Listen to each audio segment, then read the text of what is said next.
आप कह रहे हैं ना वो होप दे रहा है, तो ये होप उन 4 हथियारों में से एक है जो कि एक एडिक्ट अपनी फैमिली के साथ इस्तेमाल करता है। सुन लीजिए वो 4 हथियार कौन से हैं और उसमें से चौथा कौन सा है। पहला हथियार ये है कि वो अपने घर वालों को कहता है कि तुसी मेरा बेड़ा गर्क किया है, तुसी सारिਆਂ ने मिल के मेरा बेड़ा गर्क किया है, और ख़ास तौर पे अब्बा जी तुसी मेरा बेड़ा गर्क किया है। एक तो वो ये कहता रहता है, ये पहला हथियार है जो बाप को गिल्टी करता है। दूसरा हथियार ये है कि मेरा कख नहीं रहा, मेरे दोस्त डिप्टी कमिश्नर हो गए ने तो मैं जड़ा रुलदा पिया। और तीसरा वो ये कहता है खबरदार जे हुण मेरी जिंदगी ते कोई दखल दिता तुसी, खबरदार जे तुसी कोई कदम चुक्या, दखल दिता, मेरा इलाज कराया या मैनू कुछ रोकया टोकया।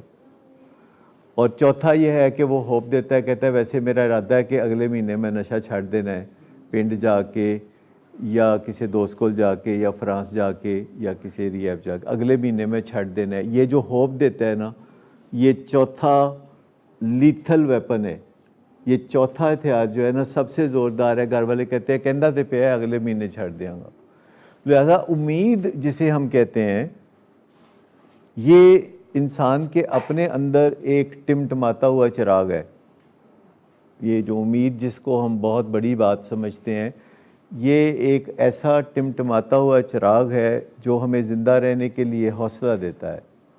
लेकिन असल बात उम्मीद से नहीं होती, उम्मीद की बात है सिर्फ, असल बात यकीन की होती है कि क्या आपको यकीन है